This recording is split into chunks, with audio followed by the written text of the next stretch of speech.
মৃত্যু তোমার চোখের নড়াচড়া বন্ধ করে দিবে, মৃত্যু তোমার কানের শ্রবণ শক্তি স্তব্ধ করে দিবে, মৃত্যু তোমার ঠোঁটের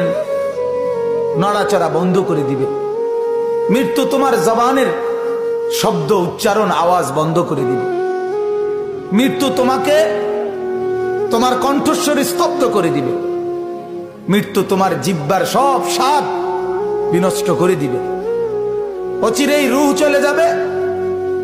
আর কিছুই থাকবে না তোমার, না কানের শ্রবণ শক্তি, না নাকের ঘ্রাণ শক্তি, না চোখের দৃষ্টি শক্তি, না চামড়ার অনুভব শক্তি, না পায়ের চলার শক্তি, না কল্পনার বিবেকের দিমাগের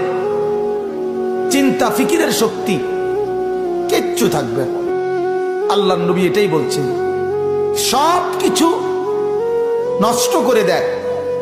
মিনিটে স্তব্ধ করে দেয় যেই জিনিস, সেই মৃত্যুকে বারবার স্মরণ করো, বারবার স্মরণ করো, বারবার স্মরণ করো।